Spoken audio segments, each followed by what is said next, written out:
news ini ribut-ribut, ramai-ramai, ada kompleksitas, mungkin pemirsa juga masih kurang paham sebenarnya apa sih Pak? Dijabarkan kalau tadi disebut ada ancaman kemudian terbentur karena kebijakan alias tidak bisa dibuat karena belum ada badan. Sebenarnya ancaman apa sih sebenarnya Pak? Apakah emang ini dibentuk karena memang ada satu isu yang sangat dekat kemudian bersifat reaktif, responsif atau bagaimana? Apa ancamannya sehingga perlu urgensi untuk dibuat badan intelijen sendiri?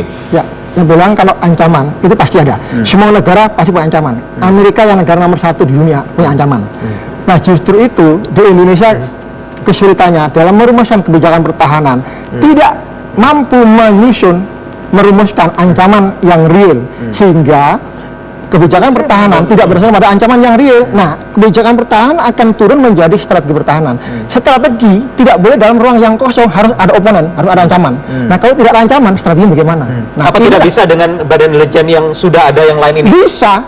Dikolek informasinya. Betul, dikolek informasi, tetapi kan harus ada instrumen di Departemen Pertahanan yang mengkolek dan menganalisa. Kan sudah ada dulu. Ya, itu sudah ada. Pada waktu itu ancaman seperti itu masih mampu.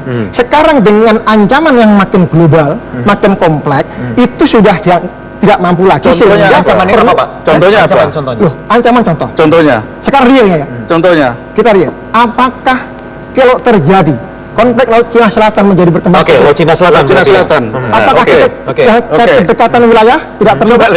Nah, banyak sekali. Adhan melaporkan tentang Adhan yang ada di Malaysia, Adhan yang ada di sekitar situ, semua melaporkan itu kepada Panglima TNI dan kepada Menhan yang selama ini tetap dilakukan kestrahan.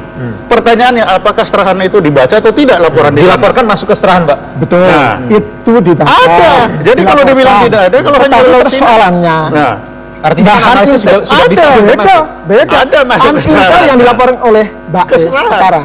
Bais adalah operasional.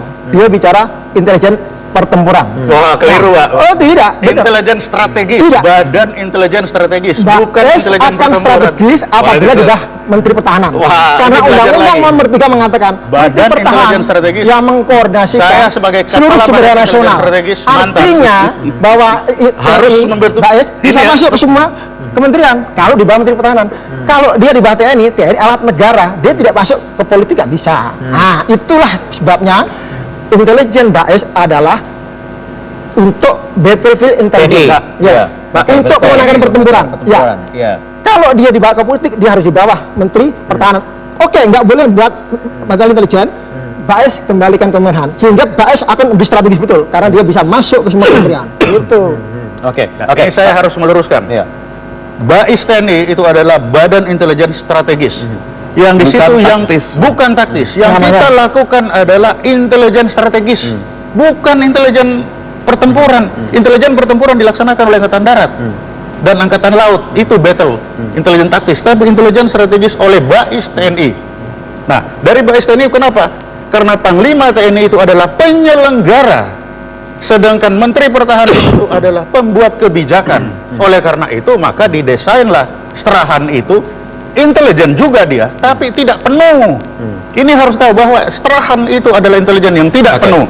Dia hanya menganalis, sedangkan data disuplai dari BIN, dari Bais, dari mana-mana disuplai ke sini.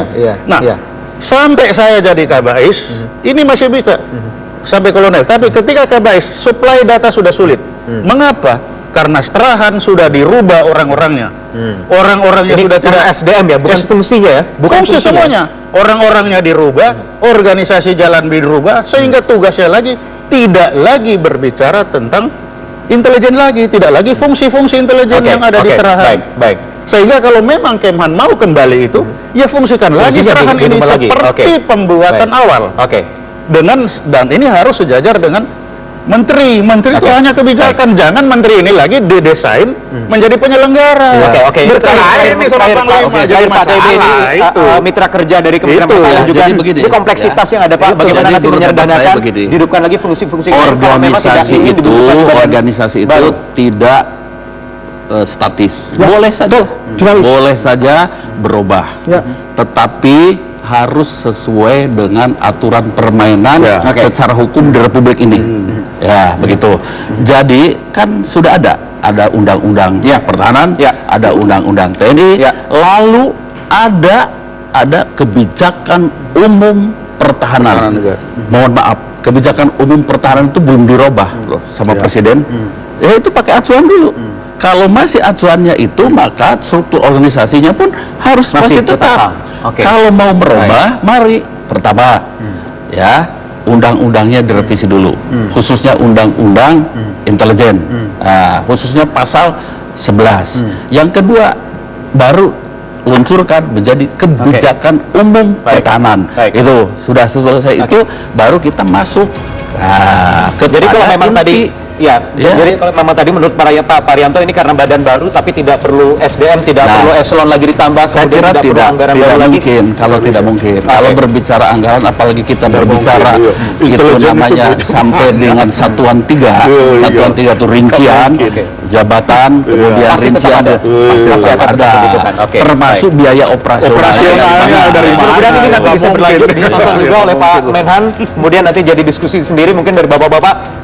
Kita supaya bisa menyederhanakan kompleksitas ini perlu disederhanakan, Pak.